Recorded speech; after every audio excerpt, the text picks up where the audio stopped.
E aí, se vocês quiserem compartilhar, todos que estão aqui, para quem não conseguiu se inscrever, né? Algumas pessoas não conseguiram se inscrever. Então, se vocês quiserem compartilhar nas suas redes, fiquem à vontade, tá?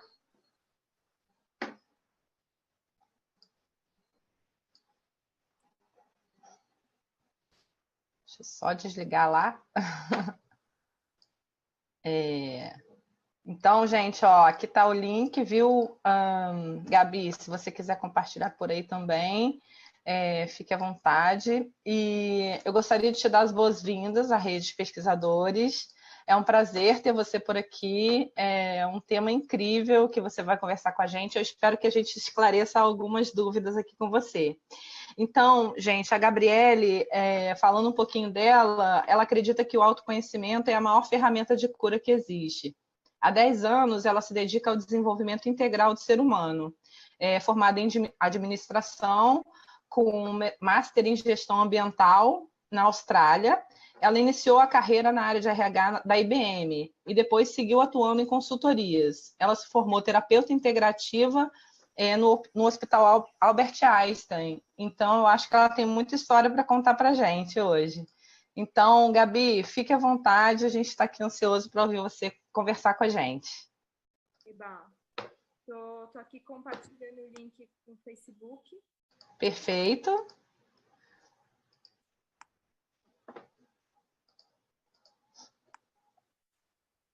Todo mundo está ouvindo bem a gente, né? Conversando bem com a gente, então, que bom.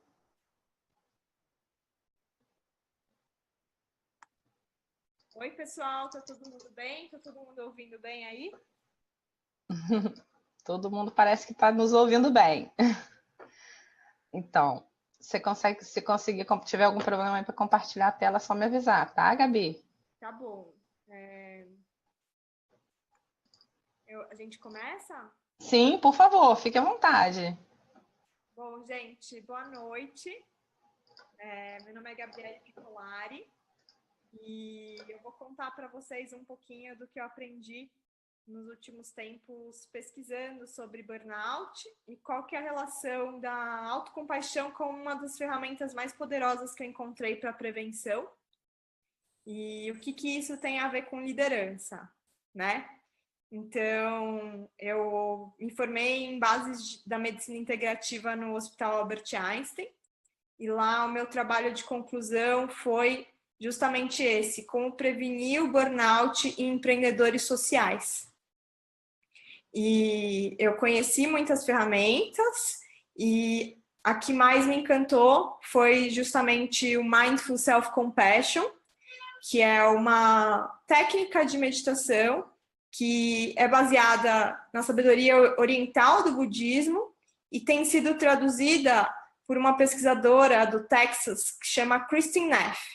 Ela é uma doutora em psicologia e durante muito tempo ela estudava autoestima, até que ela teve um filho autista e como o filho dela tinha diversas questões em que ele entrava em momentos muito difíceis, ela começou a se sentir muito frustrada como mãe, começou a sentir muita pena de si mesma e ela não estava conseguindo mais ajudar o filho, né, a se desenvolver. Então, ela começou a estudar esse tema da autocompaixão como uma ferramenta para ela mesma se acolher e aprender como que, nutrindo a si mesma com autocuidado, ela poderia beneficiar essa relação com o filho e com todas as pessoas que ela tinha ao redor dela. Então, o que ela foi percebendo ao longo do tempo? Que a autoestima, ela, na verdade, sempre foi a panaceia de todos os psicólogos como sendo o essencial para o bem-estar e para a qualidade de vida. E o que ela descobriu nas pesquisas é que a autoestima é sempre muito dependente de fatores externos. Então, a gente fica com a autoestima bombada quando a gente se compara com outros. Ou seja, ela é baseada na competição. A autocompaixão, por outro lado, ela é uma ferramenta que é baseada em 3 pilares. O primeiro pilar é o mindfulness, que é a presença plena.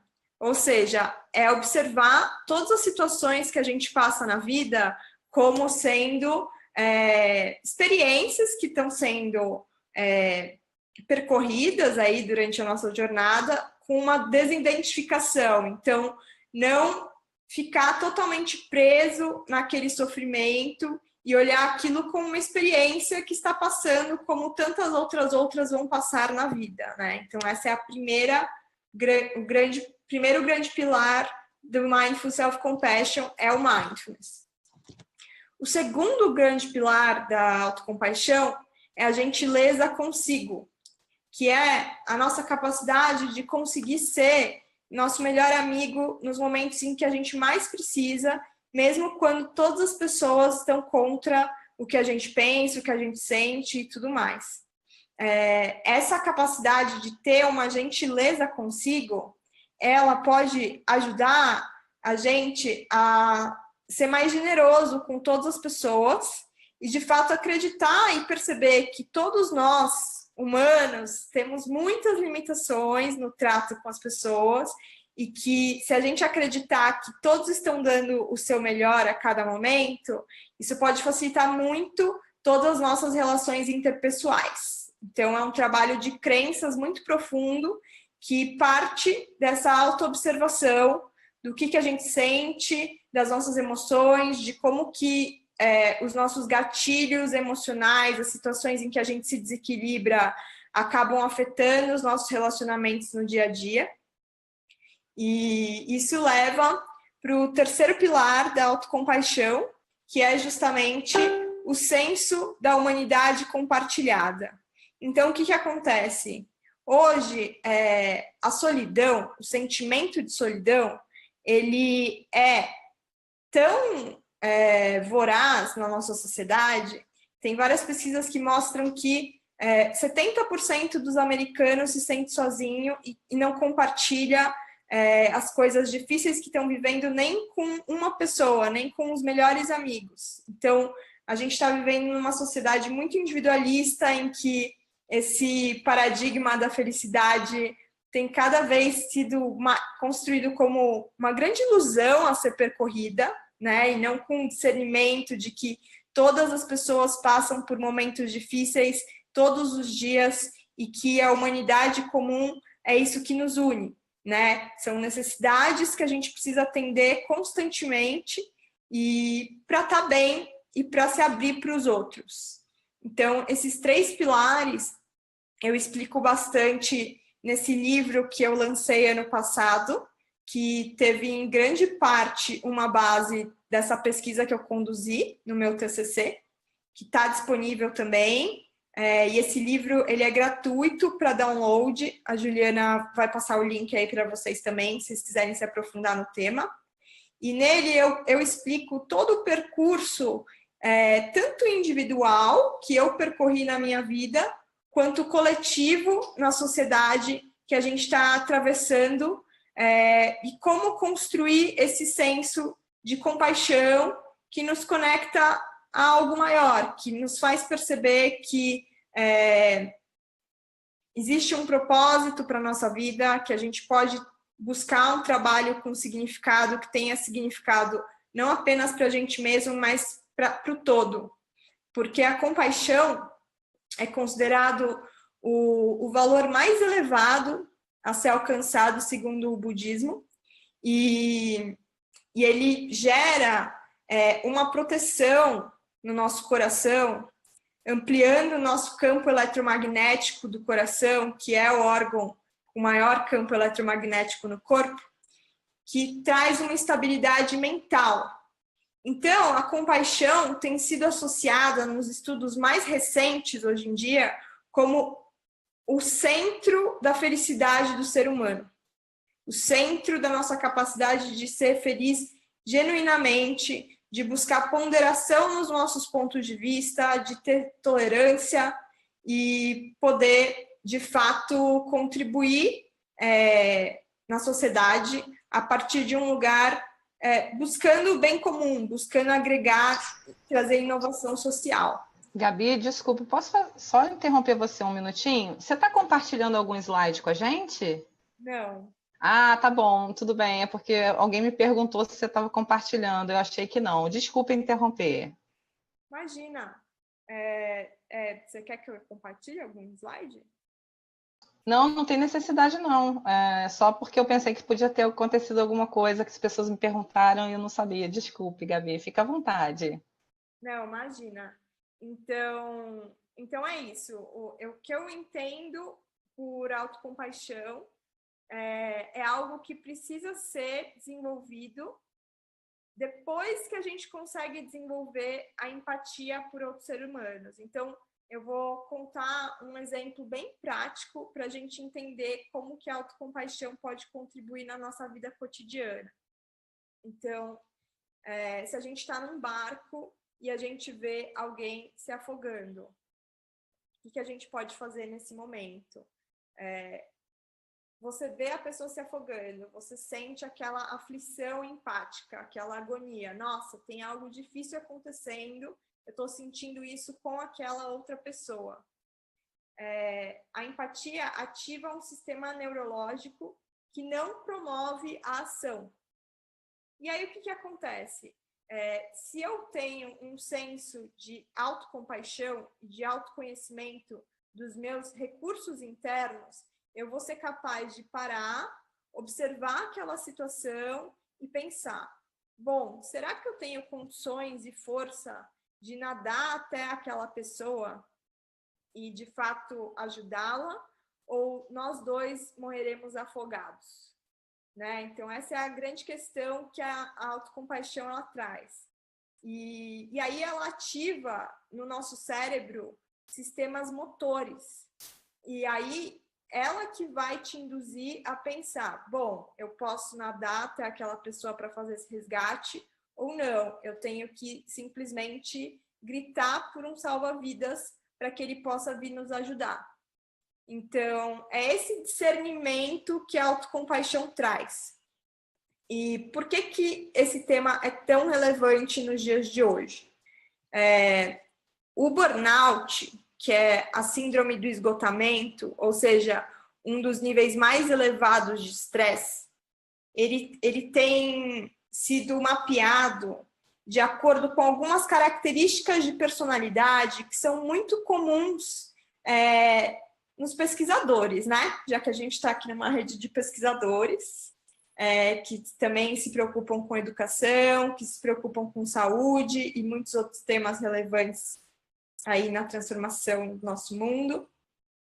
Então, eu vou contar um pouquinho para vocês quais são as características de personalidade principais que favorecem que uma pessoa acabe desenvolvendo uma síndrome de burnout. Então, geralmente são pessoas que têm uma ligação muito emocional com o trabalho, realmente amam o que fazem e se dão 100% nas atividades. E que, portanto, acabam sendo muitas vezes competitivas, muito esforçadas, muito dedicadas, até mesmo impacientes e com um excesso de necessidade de controle das situações. E baixa tolerância a frustrações. Essa é uma grande questão que favorece o burnout e o estresse no dia a dia. Então, são pessoas extremamente exigentes com elas mesmas, então elas se cobram bastante e acabam sendo muito intolerantes aos próprios erros, aos erros dos outros, e acabam ficando insatisfeitas com os resultados que elas alcançam com frequência. Elas também, geralmente, são bastante centralizadoras, então são pessoas que têm dificuldade de delegar tarefas ou trabalhar em grupo, e que geralmente assumem uma reação de passividade, ou seja, elas são muito ativas, mas elas tentam evitar situações desconfortáveis que gerem dificuldade, e aquilo vai virando uma bola de neve, e aí quando a pessoa percebe, ela já está com um nível de estresse muito elevado, porque elas não conseguem se comunicar e trazer à tona as necessidades que não estão sendo atendidas na relação, no trabalho, e o cuidado necessário que elas precisam para estarem bem, para continuarem executando suas tarefas. Então, as pesquisas mostram que as mulheres estão mais propensas ao burnout do que os homens, porque as mulheres têm geralmente um maior nível de envolvimento com o que fazem. E geralmente elas têm um nível educacional muito elevado, ou seja, uma atividade mental bastante eficiente, e são geralmente pessoas sozinhas, solteiras, viúvas ou divorciadas. Então, é isso que mostram as pesquisas. Como que a autocompaixão pode ser realmente um antídoto para todo esse sentimento de frustração? A autocompaixão, ela te ajuda realmente... Deixa eu ver, tem um chat aqui. Caso queiram fazer perguntas, tá? A autocompaixão te ajuda a se apropriar dos seus dons, dos seus talentos, daquilo que você é boa e perceber as suas falhas no dia a dia e acolhê-las como coisas naturais que acontecem na vida de qualquer ser humano. E é por isso que esse senso de percepção mesmo de onde a gente está dentro da gente pode ser tão favorável para o desenvolvimento de uma qualidade de vida mais elevada. Então, eu queria saber se alguém tem alguma pergunta até agora. Vamos lá, vamos esperar ver se eles têm alguma pergunta. Eu tenho perguntas, mas eu vou deixar eles perguntarem primeiro. Quem sabe eles têm alguma dúvida. Se vocês quiserem, se tiverem alguma dificuldade de achar a Q&A, vocês podem fazer perguntas pelo chat também, tá bem?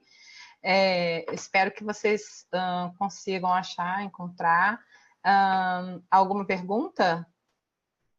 Se não, a gente pode continuar. Vocês conseguiram acessar o livro? Então, Gabi, na verdade, eu queria que você falou dos pesquisadores, né? E realmente a gente tem encontrado várias pesquisas falando sobre isso, sobre burnout, também em relação a professores e, ultimamente, empreendedores sociais, né? Então, você podia falar um pouquinho sobre isso, né? É claro, na saúde, isso também é bastante abordado, né? Profissionais da saúde, burnout. Como é que a autocompaixão realmente poderia, efetivamente, dentro desses locais, né? Como é que a gente poderia trabalhar? Como é que você imagina que a gente poderia trabalhar? Eu sei que você tem uma metodologia também, né?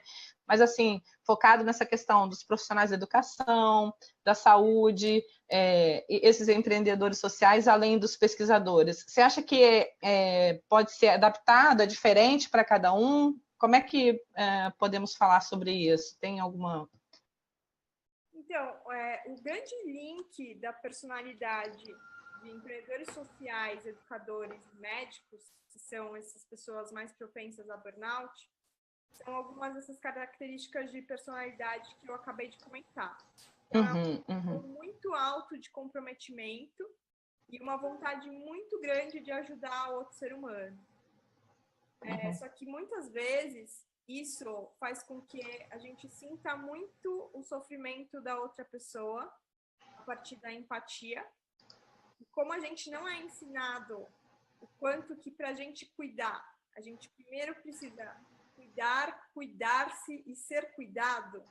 Ou seja, na nossa sociedade a gente aprende que se a gente se cuida e tudo mais, na verdade a gente está sendo egoísta.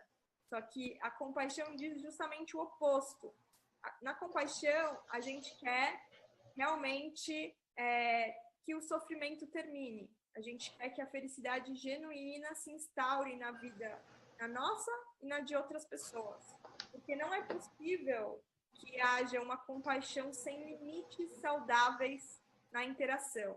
Ou seja, a autocompaixão ensina a gente a ter limites, saber quando que a gente pode dar, quando a gente tem que parar e se cuidar mesmo, se ouvir e meditar. E então, todas as pesquisas relacionadas a esse tema trazem uma série de meditações, mesmo guiadas, de visualizações, que favorecem esse sentimento interno de acolhimento, que é o grande antídoto da autocrítica. Ou seja, então vou trazer um dado aqui. até os 3 anos de idade, o nosso sistema nervoso está formando o nosso sistema de apego. Ou seja, se a gente vai ser seguro ou inseguro na vida, isso geralmente é determinado por crenças e comportamentos que são transmitidos pelos nossos pais desde a barriga da nossa mãe até os 3 anos de idade. Existe uma pesquisa sobre o sistema de apego que fala sobre isso. Então, como todos nós sofremos traumas maiores ou menores durante a nossa infância, que são percebidos pelo nosso cérebro emocional e ainda não foram absorvidos pelo nosso neocórtex, a nossa parte racional, que só vai ficar completamente formada aos nossos 7 anos de idade, coisas pequenas. Então, por exemplo, a nossa mãe esquece a gente na escola e aquilo é um grande trauma de abandono que fica preso no nosso sistema. E aquilo pode gerar um comportamento de muita insegurança e muita cobrança no resto da vida. Então, o que a autocompaixão faz? Ela nos induz a praticar visualizações em que a gente está sendo acolhido, em que a gente está recebendo um afeto, para que essa sensação de acolhimento, que vai barrar todos os hormônios de estresse que são produzidos pelo nosso sistema simpático, possam reverter a direção. Ou seja, o toque generoso no nosso próprio corpo, uma respiração mais calma e gentil, que realmente movimente a nossa caixa torácica, trazendo uma ampliação quando o ar entra, uma diminuição da caixa torácica quando o ar sai. São técnicas muito poderosas para esse controle do estresse. E a autocompaixão também tem outras práticas muito relevantes, como frases de bondade, frases de intenção, ou, por exemplo, que eu seja feliz, que eu tenha paz, que eu tenha calma. Intenções que só de serem acionadas no nosso cérebro já trazem um senso mais profundo de tranquilidade e de calma. Então, na verdade, a autocompaixão é um tema muito inovador, né? Ele está sendo estudado pela primeira vez pelo Hospital Albert Einstein, que está conduzindo uma pesquisa internacional com líderes, e é muito interessante porque essa pesquisadora, que chama Fernanda Pires, que é mentorada pela Elisa Cosasa, que é uma das maiores neurocientistas do Brasil, ela conduziu o mestrado dela analisando mulheres em diferentes posições de gestão. Então, desde pessoas que estão na base a pessoas que estão no topo. Muitas competências cognitivas, comportamentais foram medidas, e o que foi percebido é que a autocompaixão é o centro de tudo. Quando uma mulher tem uma compaixão por si mesma mais elevada, ela consegue gerenciar as outras pessoas muito melhor e de maneira muito mais eficaz. Também foi feita uma pesquisa com pessoas que passam por muito estresse, como bombeiros, e foi aplicado nesses líderes de bombeiros, que enfrentam muitas mortes, coisas muito tristes, coisas que geram um sentimento de aflição, empatia com frequência. Colocaram esses bombeiros em treinamentos de mindfulness, né, de atenção plena, e em treinamentos de mindful self-compassion, né, de autocompaixão. E foi percebido que os bombeiros que recebem o treinamento de autocompaixão se tornam mais eficazes, porque eles conseguem se acolher no sofrimento e incentivarem todas as pessoas da sua equipe a também se acolherem, a aceitar que tem situações muito difíceis mesmo, que o sofrimento faz parte da vida e que está tudo bem, mas que a gente tem um centro de sabedoria dentro da gente que pode ser acessado a partir da meditação. Então, todo tipo de meditação acaba favorecendo o desenvolvimento do neocórtex, que é essa área que ativa o sistema parasimpático, que interrompe esse fluxo de estresse que vai ficando cada vez mais elevado em situações que colocam a gente em risco ou que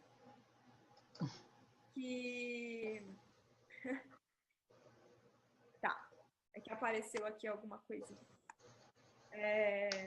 Colocam a gente em risco e tiram a gente do nosso centro. Então, a autocompaixão geralmente é confundida com autopiedade, com dó. E por isso, muitas vezes as pessoas olham esse tema com cara feia, achando que tem alguma coisa a ver com religião, com patati patatá. E eu quero mostrar para vocês 3 minutos de um vídeo que é extremamente rico, dessa pesquisadora que lidera essas pesquisas em várias universidades dos Estados Unidos, que é a Christine Neff.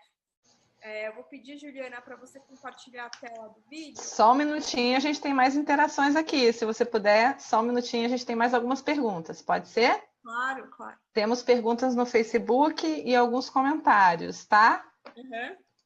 Então, Gabi, aqui a gente tem um comentário, alguns comentários. A Vanessa, eu vou fazer todos e aí você organiza como você achar melhor, tá? O Josemar Barbosa está dizendo que está adorando o que você está falando. Ele é um pesquisador da UFRJ em burnout. Então, ele está trabalhando no doutorado dele com burnout relacionado aos professores. Está dizendo que está adorando o que você está dizendo. A Vanessa TB achou incrível sua descrição sobre a síndrome. E ela pergunta se você sabe como diagnosticar corretamente a síndrome. Em relação, ok? Tem essas duas e tem mais uma que é um pouco longa. Você acha que Gabi é o Rafael Castro Souza? Ele está envolvido com essas questões de inovação e ecossistemas de inovação. E ele está perguntando: você acha que algumas pessoas que possuem excesso de empatia, altamente dedicadas ao trabalho ou às suas causas, podem ocorrer como forma de compensação à falta de compaixão e cuidado? Tá bom. Se quiser, eu repito, se você precisar. Eu vou responder por partes, tá? Eu vou explicar melhor para vocês as 4 etapas de evolução do burnout, porque ela vai se manifestando aos poucos. Então, a primeira etapa do burnout é uma falta de vontade de fazer as coisas, uma preguiça constante, a perda do prazer de trabalho, dores crônicas no pescoço e na coluna. Essa é a primeira etapa do burnout. A segunda etapa do burnout tem a ver com deterioração de relacionamentos. Então, a pessoa fica muito estressada e começa a brigar com todo mundo ao redor. Então, geralmente, o burnout, ele vem diagnosticado a partir de pessoas ao redor que começam a perguntar: você está bem? Sabe? Você está bem? O que está acontecendo com você? Que as pessoas não estão reconhecendo, né, aquela pessoa, ela está muito estressada. A terceira etapa do burnout é uma queda notável na capacidade ocupacional, né? Então, o seu rendimento começa a cair bastante. E aí começam a aparecer todas as doenças psicossomáticas relacionadas. São elas, geralmente, alergias, diversos tipos de alergia, psoríase, hipertensão são as mais comuns. Mas também pode ser um fungo no pé que não se cura nunca. Diversas coisas. Gastrite, né, também é muito comum. E nessa fase, as pessoas geralmente começam a se automedicar e geralmente buscar álcool ou outros tipos de amortecedores da dor, né, que podem ajudar aquela pessoa a continuar produzindo e se afastando um pouco de todo aquele sentimento de dor que ela está sentindo. A quarta etapa do burnout, ela é realmente caracterizada por alcoolismo, vícios e ideias pensamentos suicidas, né? Que grande parte dos suicídios hoje é causado por burnout. E o suicídio hoje é a segunda maior causa de morte no mundo, inclusive de jovens de 15 a 29 anos. Esse foi um dos motivadores da minha pesquisa.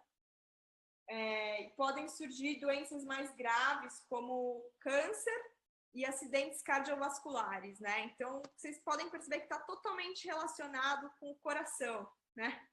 Então, esse coração que nossa sociedade não foi muito educado a ouvir, é o grande centro da felicidade do ser humano. Se ele está desequilibrado, a nossa mente não tem como ter estabilidade, porque o campo eletromagnético dele sustenta toda a nossa energia corporal. Ela sustenta essa questão da nossa pressão arterial, né? Sustenta o funcionamento correto dos hormônios do nosso corpo, porque se o estresse ele é produzido e sentido pelo hipotálamo, que é do sistema simpático, a compaixão e esse sentimento de coração aberto ativa o sistema parasimpático, que interrompe a produção do estresse e do cortisol, da adrenalina, e passa a produzir hormônios de bem-estar. O principal hormônio produzido pela autocompaixão é a ocitocina, que é justamente o hormônio associado à maternidade, à conexão, ao afeto. E é esse hormônio que determina em grande parte se a gente vai se sentir seguro e confiante para colocar nossas ideias no mundo e conseguir influenciar pessoas. E por isso que esse tema é tão associado à liderança. Aí a última pergunta relacionada à empatia, você pode repetir, por favor? Só um minutinho que eu vou repetir para você. Na verdade, ele pergunta se algumas pessoas que possuem excesso de empatia, altamente dedicados ao trabalho, essas causas acontecem como uma forma de compensação à falta de compaixão e cuidado. Eu acho até que você respondeu um pouco nessa sua última fala, né? Sim, exatamente isso. Pessoas muito sensíveis geralmente têm uma facilidade muito grande a se conectar com o sentimento dos outros. Só que a empatia no nosso cérebro tem uma limitação. Ela simplesmente ativa sistemas neuronais que fazem com que a gente imite outros seres humanos, né? A empatia é inata. Desde que a gente nasce, a gente consegue sentir empatia. Você pode perceber que quando um bebê vê outro bebê chorar, ele também começa a chorar. Quando a gente vê alguém bocejar, a gente quer bocejar. Isso é um efeito da empatia. Mas ela é muito restrita, porque você está sentindo aquela dor e aí você não tem muito o que fazer, você cai na fadiga empática. É a fadiga empática, o excesso de empatia que muitas vezes traz o burnout. Qual que é a saída disso? É você perceber, putz, estou me envolvendo demais com essa situação. Preciso cuidar um pouco de mim e me reabastecer para lidar com isso novamente. Então, pausas no dia a dia, né? Momentos de 1 minuto de silêncio, 1 minuto de fechar os olhos e respirar e olhar para dentro e observar como está a sua coluna e observar como está a sua respiração. Isso faz toda a diferença no decorrer do dia a dia e ajuda a gente a ir desenvolvendo uma inteligência emocional muito melhor, né? Além de um autocontrole e mais resiliência em momentos de estresse. Na verdade, eu agradeço, Gabi. Se você quiser, a gente pode passar para a segunda etapa. A gente fez as perguntas que tinham aqui. Eu só queria deixar um ponto para você, que talvez a gente possa falar no final, mas já que você está falando de empatia, muito interessante, porque hoje muitas pessoas dizem que o que deve ser trabalhado é a falta de empatia, né? O que a gente vê é uma explosão, pelo que você está contando para a gente, de pessoas que têm, ao contrário, excesso de empatia, né? Acho que se a autocompaixão contribuir para a gente achar esse equilíbrio, realmente pode ser bastante interessante, porque hoje muito se fala em trabalhar a empatia, né? Como estamos sem empatia, né? Então, é ótimo você ter trazido esse tema. Existe um artigo que chama The Dark Side of Empathy, o lado negro da empatia. O quanto que esse lugar de realmente vestir a camisa do sofrimento do outro pode levar a gente a favoritismos e a evitação de outros seres humanos. Então, a partir da empatia, a gente pode querer que outros seres humanos se deem mal, né? E quando a gente está querendo que uma pessoa se dê bem e todas as outras se deem mal, isso não pode ser positivo para a sociedade como um todo. Então, a empatia tem as suas limitações. Só que a gente está num momento de mundo também em que as pesquisas mostram que a maioria dos jovens nunca se sentiu tão sem empatia e tão individualista, né? E a maioria das pessoas, as pesquisas internacionais mostram que 86% das pessoas estão insatisfeitas com o trabalho, né? Ou seja, elas estão vivendo no piloto automático e aí não tem como você desenvolver a autocompaixão e o autocuidado sem primeiro você sentir empatia por você mesmo. Então, o primeiro passo para a autocompaixão é a empatia. Só que se a gente para na empatia, a gente empaca essa evolução do nosso cérebro, que pode evoluir para outras coisas muito mais elevadas, né? E aí é o caminho da autocompaixão. Então, assim, a empatia é extremamente necessária na nossa sociedade, que está com valores muito distorcidos mesmo, e ela precisa ser resgatada, porque a gente perdeu uma coisa inata, que a gente já nasceu com aquilo, pronto para evoluir. Só que a gente nasce numa sociedade de competitividade, em que a gente está sempre tentando ser melhor do que os outros. E aí, o que acontece? Aquilo regrediu. Então, a gente precisa resgatar o básico para poder depois evoluir, entendeu? Entendi perfeitamente. Não é porque, assim, às vezes, né, como você está falando tão bem dessa questão do excesso de empatia, isso tem trazido, e a gente está compreendendo muito bem isso, é só para a gente tomar cuidado, né? Porque aí do outro lado tem um grupo inteiro falando de como devemos trabalhar em empatia, né? Principalmente educadores, enfim, não só, né? Todas essas áreas incríveis, né? Que são mais acometidas pelo burnout acabam sendo as que mais são aconselhadas a ter a empatia trabalhada. Então, só para a gente deixar aqui esse debate. Agora, só para a gente confirmar, o artigo que você está sugerindo é esse de 2015? É isso? Esse mesmo. Perfeito. Só para eu compartilhar com eles. E se você quiser, eu posso passar o vídeo agora. Só queria confirmar com você a partir de quantos minutos, por favor? 3 minutos e 13. E aí você fica rolando por uns 3 minutinhos. Tá, 3 minutos e 13, né? Eu só vou compartilhar minha tela, então. Por favor, vocês confirmem para mim se vocês estão vendo a minha tela, tá bom? E aí, só deixa eu explicar o contexto desse vídeo. Claro. Essa pesquisadora, ela enfrenta muitas pessoas dizendo que a autocompaixão leva ao vitimismo, leva a gente a ter autopiedade, a gente não querer evoluir. E ela vai comprovando nesse vídeo o quanto que é justamente o oposto. Quanto que a autocompaixão é o fomento de uma motivação mais genuína, de mais produtividade. Então, ela vai respondendo com bases científicas tudo que ela é contestada. Então, é muito rico esse vídeo. Eu escolhi os 3 minutos que mais demonstram isso para vocês assistirem, mas se vocês puderem assistir ele inteiro, é uma fonte muito rica. Eu vou compartilhar aqui, Gabi, então, o link do vídeo, tá? E vou compartilhar, vocês, por favor, só confirmem se estão vendo a minha tela. Esse vídeo, né, Gabi? Sim? Tá vendo a minha tela? Tô. Ouvindo bem? Você confirma para mim se você está ouvindo ok, se todo mundo está ouvindo ok. Eu estou ouvindo ok. Feels good but harms us in the long run, then it's a problem. This is also a big one.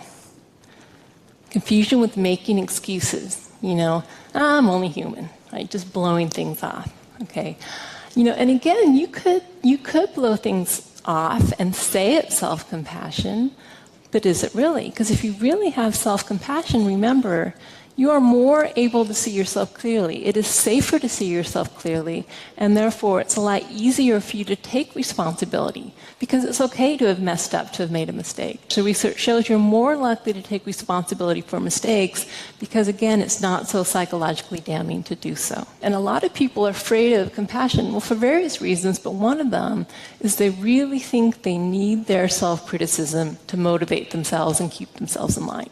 It's a really entrenched belief, and I think our culture kind of supports that idea. We need to be hard on ourselves, we need to crack the whip. Think of all the, the images we have for motivating ourselves. Often they're very harsh. Okay. First of all, I have to say, if anyone does take this approach, I'd just like to ask the question, how's it working for you? So there's that level, right? Does self-criticism really help or not? Again, when we go to the research, the answer is pretty much it doesn't really help very much. It kind of helps, but in a way that's not that effective. So what happens when we're motivating ourselves with self-criticism? It's the carrot and stick approach, right? The carrot is, I want to feel good about myself. The stick is, I don't want to feel bad about myself, right? So that's how we're moving ourselves along. It's really a fear-based type of motivation. I am not okay if I fail, therefore I must try harder and succeed so I will be okay. So then the other way to motivate yourself is with self-compassion, not self-criticism. So self-compassion, there is motivation inherent in self-compassion, but it's all about wanting health and well-being for yourself and encouraging and supporting yourself to be healthy, as opposed to saying you are not worthwhile if you fail. Okay, and I've got this picture of a father and his son, because I really think it's a lot easier to understand these concepts when we think about friends or parents and children, and then apply them to ourselves. So we've got two scenarios, right? One is a boy comes home from high school with a failing math grade. Okay, and the kid wants to go to college. This is a problem. So the old way, actually, back when they used to have the saying, spare the rod, spoil the child, would be to harshly punish the kid, or even if it's not done with corporal punishment, a father could say, you loser, I'm disgusted with you. I'm ashamed. You are just, you really blew it. What a screw up. It kind of cringes, doesn't it? And sadly, I'm sure some of us in this room had that experience growing up. Okay. What's that going to do? Is that really going to motivate the kid? Or it may make the kid, behave. But what happens when you criticize like that, when we self-criticize especially, is first of all, we almost inevitably get depressed. Very painful. Depression is not exactly the most conducive mood to motivation. That's one of the things about depression, is you don't feel motivated, right? The other thing it does is it makes us lose faith in ourselves. If we all the time tell ourselves, I'm no good, I'm not worthy, I can't do it, we don't feel confident to take on new tasks. And actually, the research shows that self-confidence, or perceived confidence, is one of the most important factors in motivation that makes people keep trying. And then the third thing that happens when you constantly criticize yourself is you become afraid of failure. I'm not even going to try because the consequences, if I fail, are too devastating. Better just Gabi, not even. Quer que passe mais um pouco? Não, tudo bem, tá ótimo já. Se quiser, fique à vontade, é porque parei no tempo que você pediu. Não, tá ótimo, já falou os 3. Excelente, excelente. Então, todo mundo conseguiu ver e ouvir, né? Espero que sim. Sim. Pronto. Tá com você novamente, Gabi. Gostaria de abrir para perguntas. Alguém quer saber mais alguma coisa? Deixa eu dar uma olhada aqui no Facebook. Espera aí só um pouquinho, Gabi.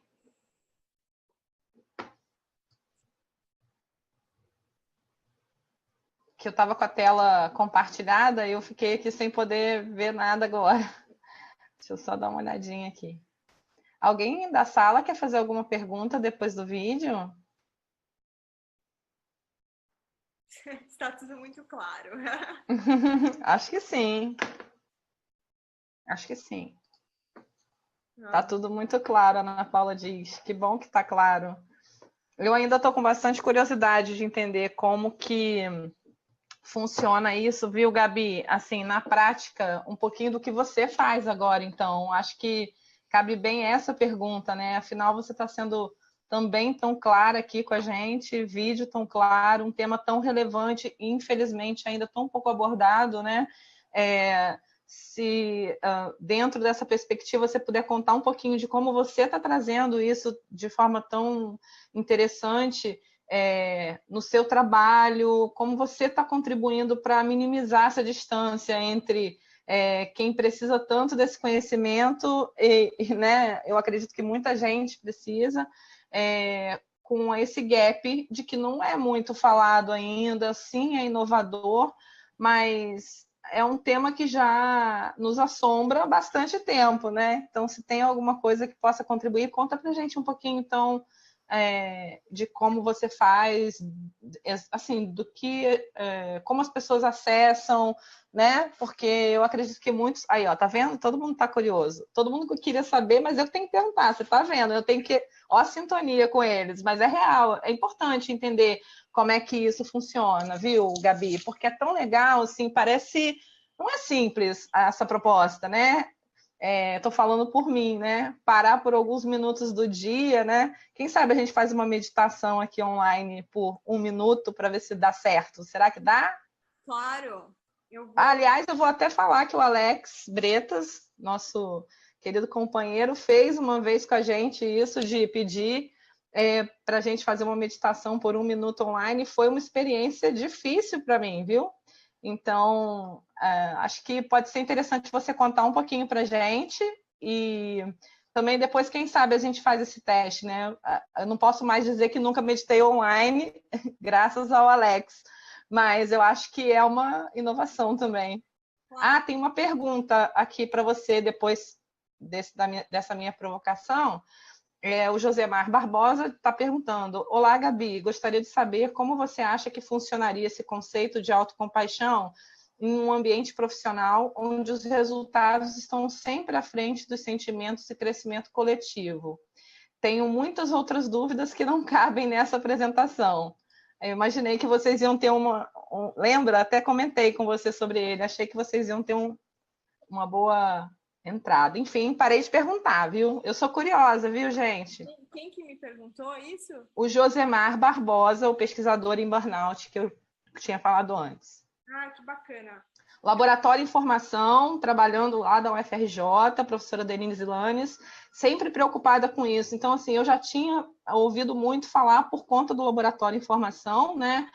É um tema que a gente lá aborda bastante, as competências socioemocionais, né? Mas, de fato, a abordagem que você está trazendo é diferente, viu, Gabi? E é muito legal. Então, por isso, todas essas perguntas. Então, tá ótimo. Eu mandei aqui no chat um link que tem as principais meditações de autocompaixão, que são longas, tá? Elas são longas, não tem nenhuma com menos de 10 minutos. E elas são, basicamente, a gente aprender a imaginar que a gente está num lugar seguro e confortável, que a gente está recebendo uma visita muito amorosa de uma pessoa muito gentil que quer o nosso bem, sabe? E que com essa pessoa a gente pode se abrir completamente e contar tudo o que está acontecendo na nossa vida, e que aquela pessoa vai te escutar como sendo seu melhor amigo, vai te dar um presente, sabe?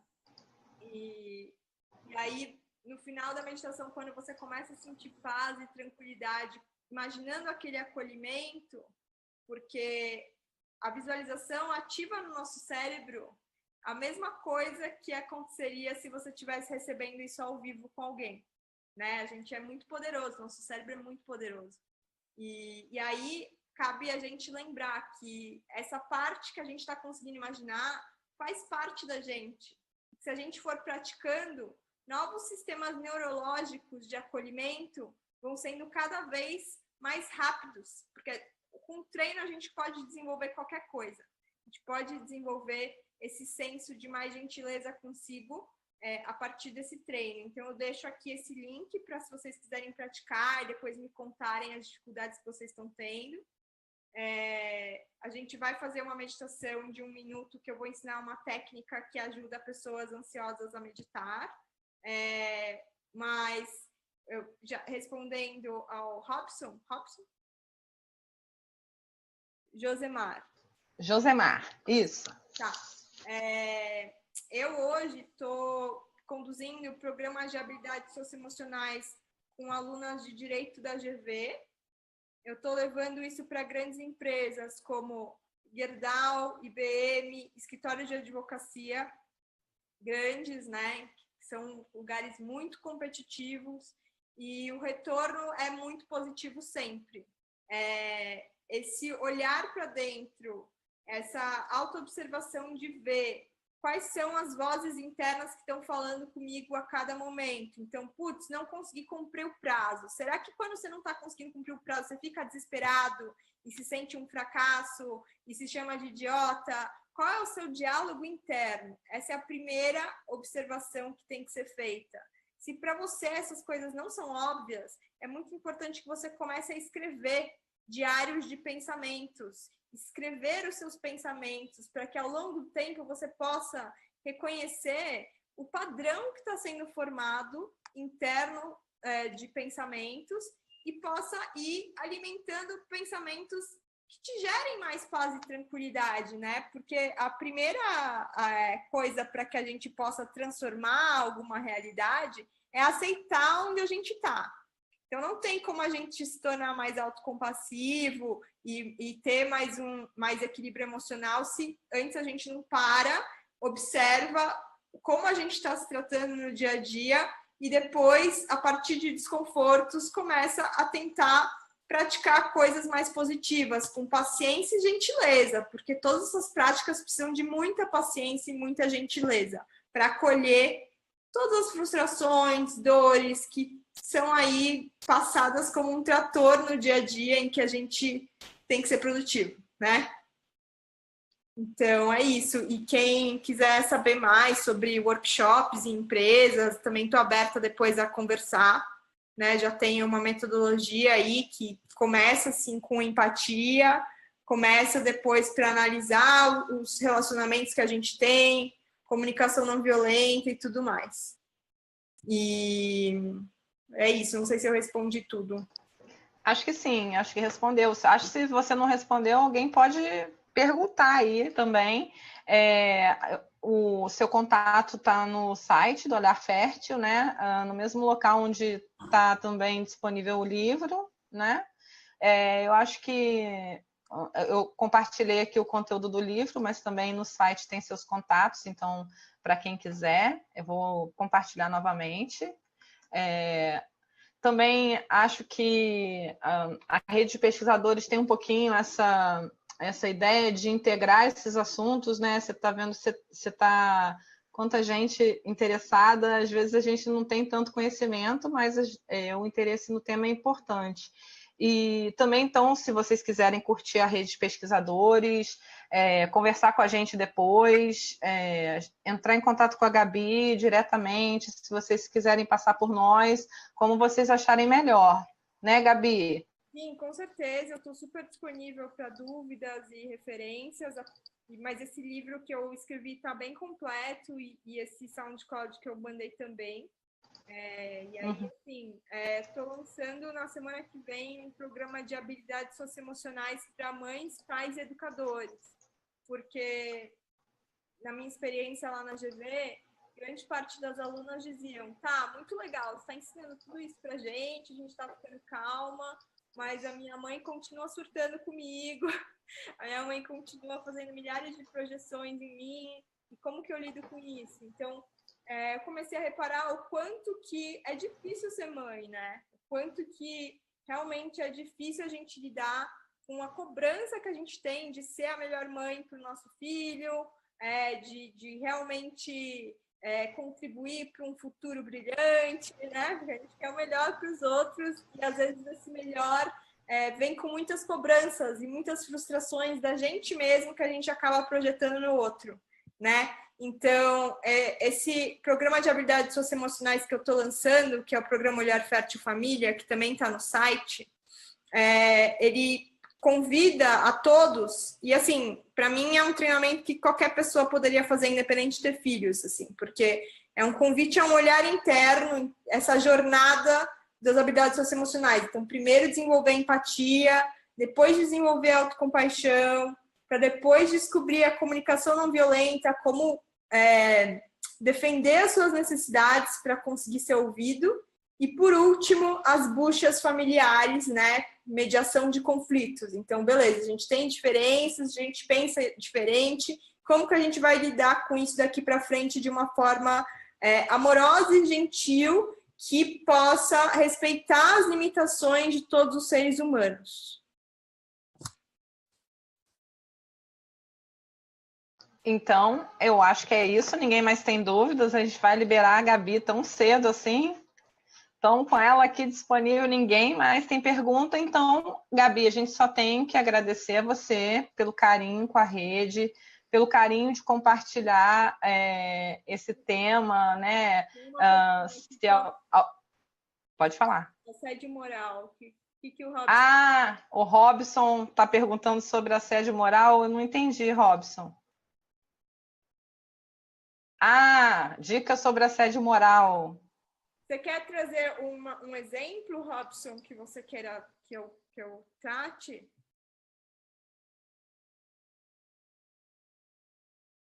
Quando a violência vem de fora a partir de palavras, é isso? Tá. Então, a violência que a gente recebe, muitas vezes tira a gente do centramento. E uma frase que eu sempre ouço é o seguinte, quando a gente está com raiva, é como se a gente tivesse uma pedra quente na nossa mão. Quando a gente vai explodir a nossa raiva em outra pessoa, a gente corre o risco de acertar aquela pessoa ou não, mas a gente já está com a brasa na mão. Então, a gente já está se ferindo no momento em que a gente está sentindo aquilo. Então, assim, ter inteligência emocional tem a ver com a gente aprender a perceber essas emoções quando elas estão se formando e canalizar a energia delas para coisas mais produtivas que não nos machuquem. Então, por exemplo, se você recebe um assédio moral, uma pessoa está sendo violenta com você, né? Primeiro, eu acho que a coisa mais relevante é, primeiro, colocar limites, né? Então, tá no seu centro e perguntar, por que você está falando comigo dessa forma, né? Primeiro, saber qual é a origem. Tem alguma necessidade sua que não está sendo atendida aqui nesse momento? Porque muitas vezes a pessoa só está descontando todas as frustrações da raiva dela em você, né?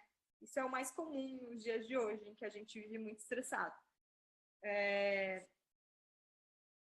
tentar realmente olhar o outro ser humano como alguém que também está passando por momentos difíceis e ativar esse senso de, putz, como que eu posso ajudar?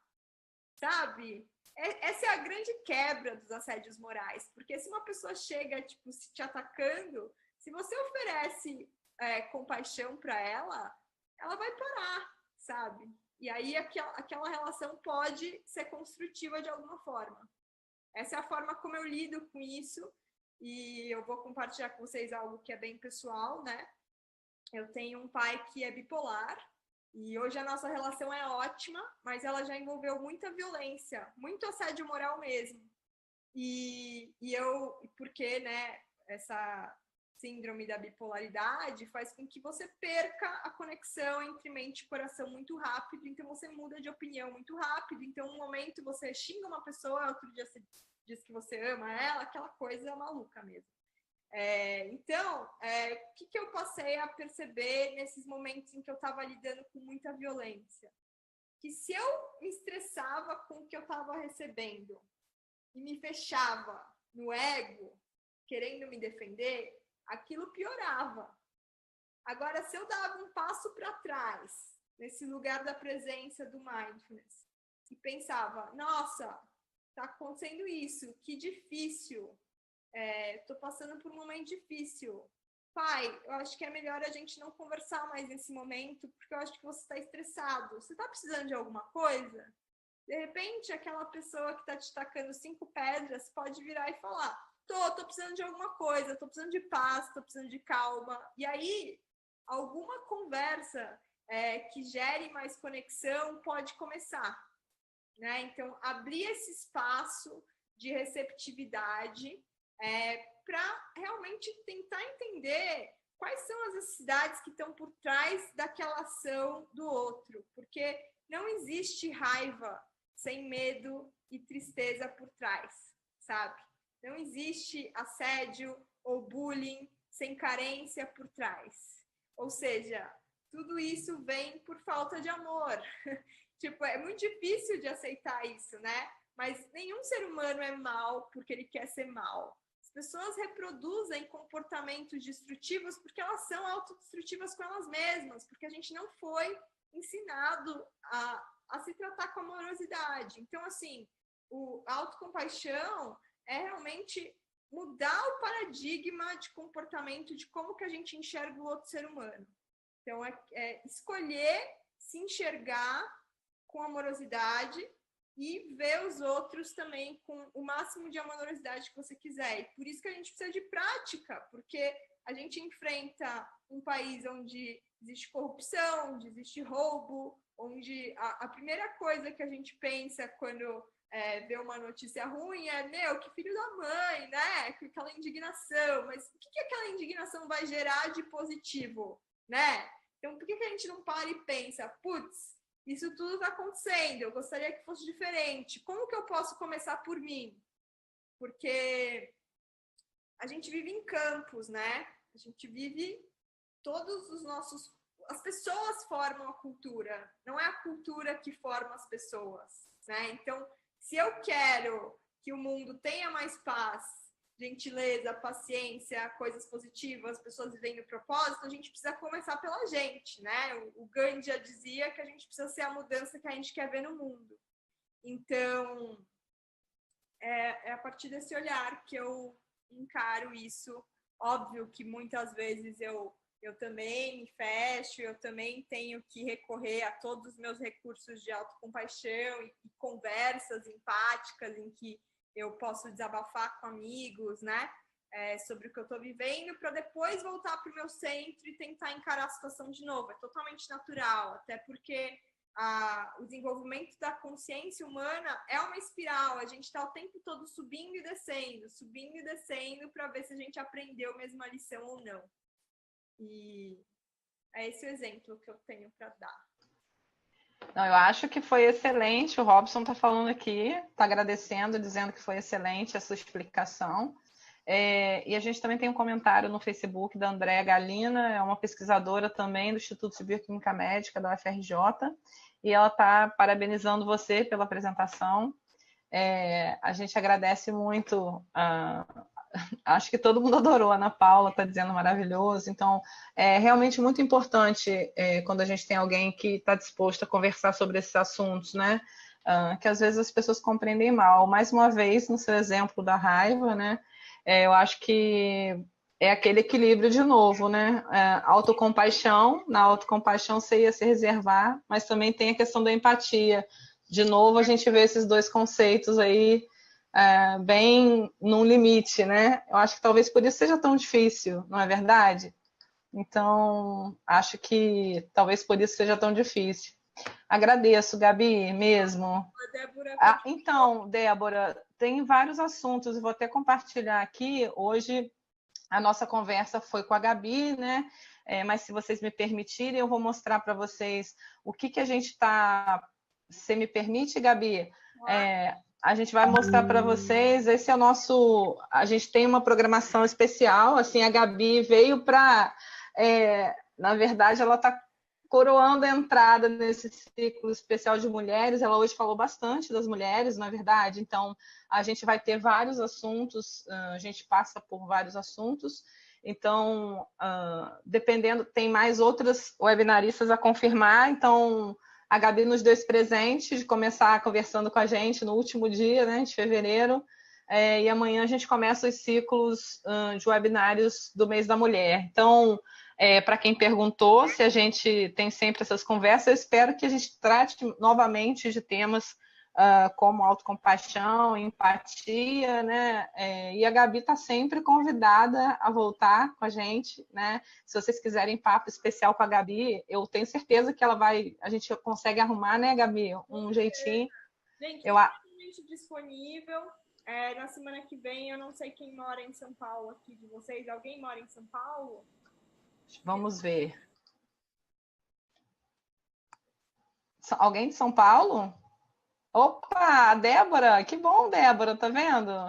Então eu queria convidar a Débora e quem mais estiver disponível.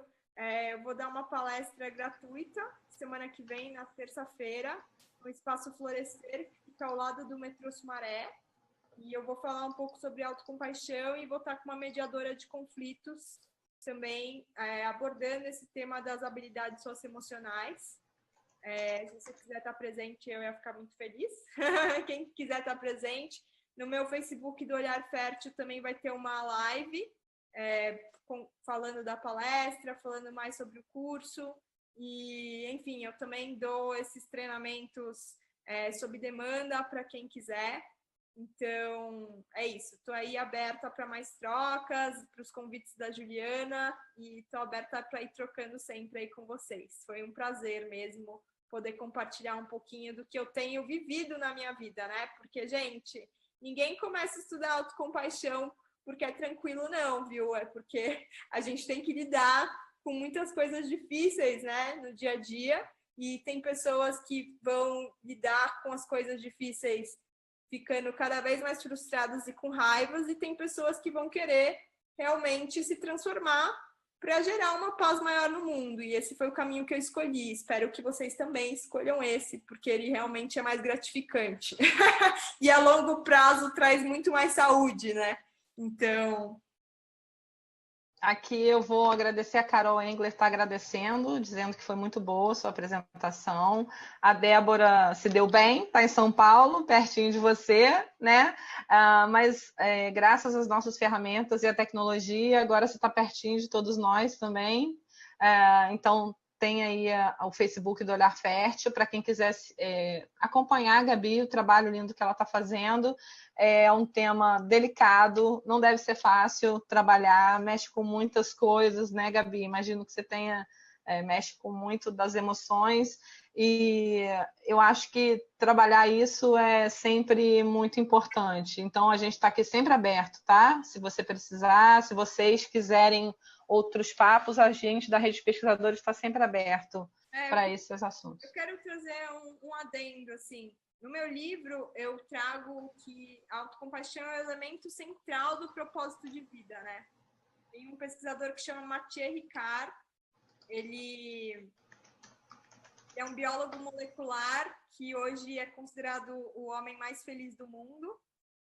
O cérebro dele é utilizado em Harvard, em Stanford, como o padrão que o ser humano pode desenvolver a partir de práticas meditativas, né? Então, ele conseguiu rejuvenescer todos os neurônios dele do envelhecimento, né?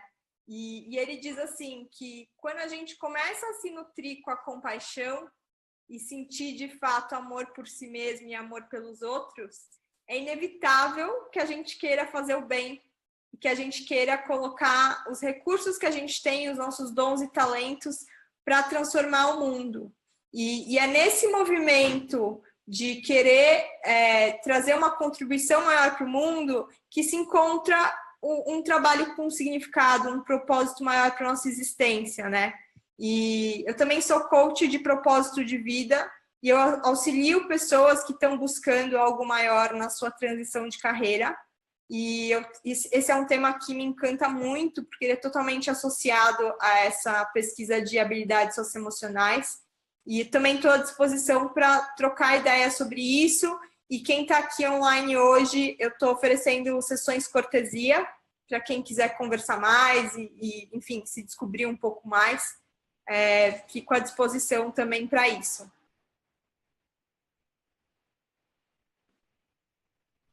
Eu tentando agradecer. Gabi, eu agradeço tá? Estou colocando aqui para todos, quem quiser se cadastrar como integrante da rede, para entrar em contato. E também, Gabi, eu vou passar para você o e-mail das pessoas que se inscreveram. Tivemos muito mais inscritos do que às vezes acontece, e vou passar quem esteve aqui para que eles possam se beneficiar disso que você falou. Eu acho que isso é super interessante. Eu acho que um papo de 1 hora, 1 hora e meia, só dá aquele gostinho, até processar tudo o que você falou. Quando mexe com as emoções, eu acho que às vezes a gente precisa processar um pouco, né, tudo que você falou, e eu tenho certeza que eu vou te procurar, então. Não sei eles, mas eu sim.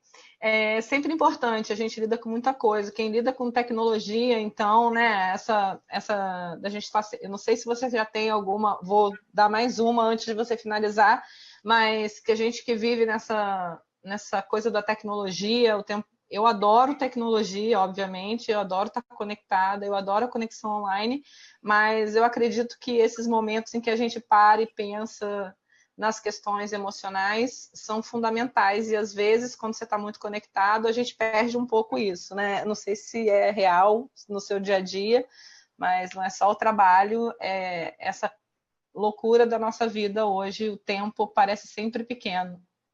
Então, eu acho que esses momentos de pausa são muito essenciais, então eu vou convidar vocês para fazer uma prática de 1 minutinho de meditação.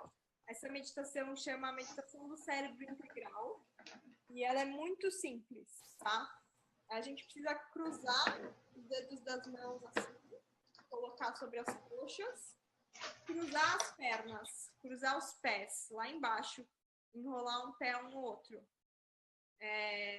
Eu vou convidar vocês para observarem o fluxo de respiração da caixa torácica. Então, quando a gente puxa o ar, a caixa torácica precisa abrir. E quando a gente solta o ar, ela precisa diminuir.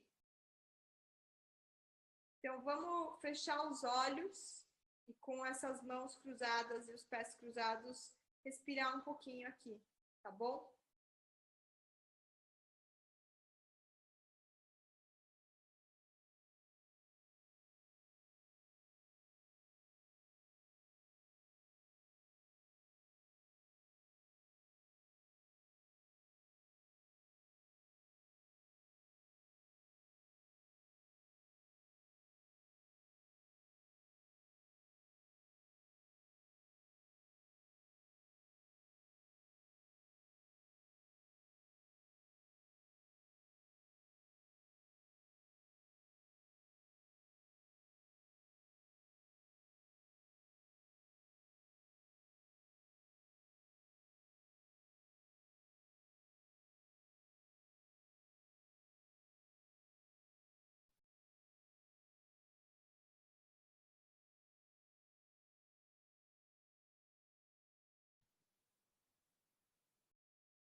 Como foi essa experiência? Vou esperar eles falarem, né? Porque vocês estão me vendo. Então, quem está online, ninguém pode ter visto. Se todo mundo seguiu, ninguém nos viu, né, Gabi? Porque. E aí, Ana Paula?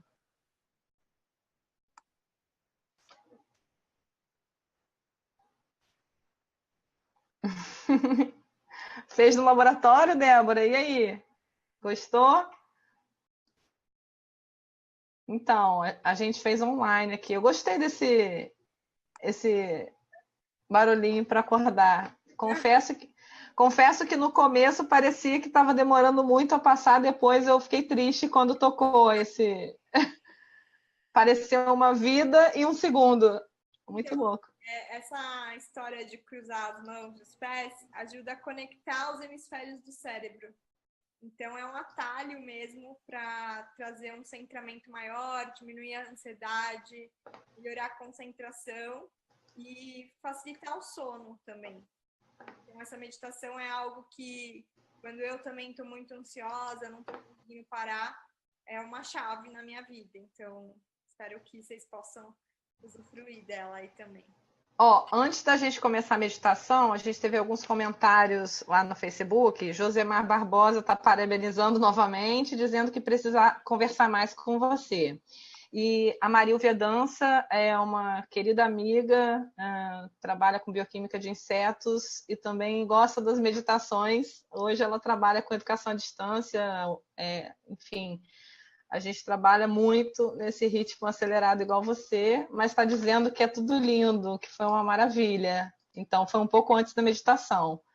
Quanto à meditação, a Carol está dizendo que ela viu que a respiração dela está muito curta, se contar até 5, mais ou menos. Então, tem algum comentário em relação a isso?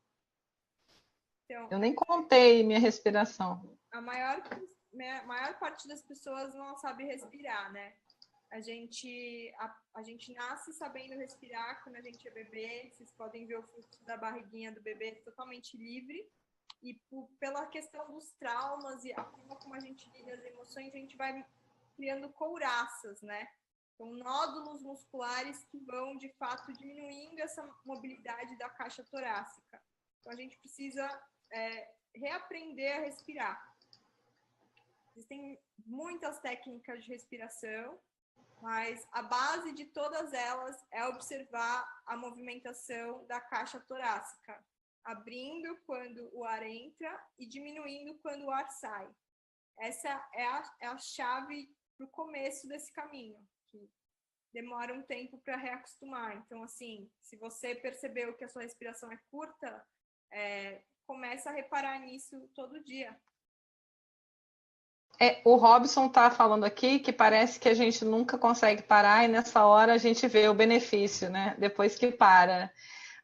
E a Vanessa está comentando no Facebook que ela tem feito meditações com músicas relaxantes ao deitar para dormir. E ela notou que o rendimento está aumentando de alguns dias para cá. Acho que... Não, com certeza. Esse treino do neocórtex vai acalmando a gente aos poucos mesmo. Essa produção de hormônios do bem-estar vai se tornando algo mais frequente no nosso cérebro. Por isso que é tão importante praticar, né?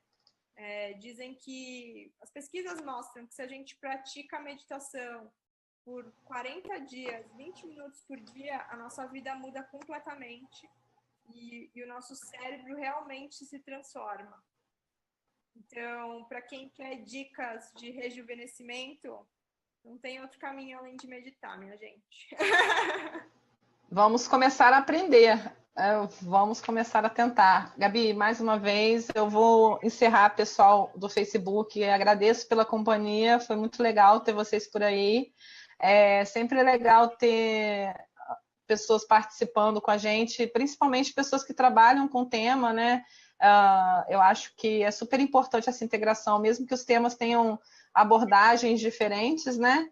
É legal ter essas diferentes perspectivas de assuntos tão relevantes, Gabi. Então, pessoal do Facebook, obrigada, até logo, voltem sempre. E a gente espera contar com vocês na programação de março, que realmente está bem interessante, muitas mulheres incríveis, assim como a Gabi, cada um falando de um assunto melhor que o outro. Acredito que a gente vai ter burnout por aqui de novo, porque a gente tem a Silvia Kohler, que é uma pesquisadora incrível na área de psicologia, e provavelmente a gente acaba abordando esse assunto novamente.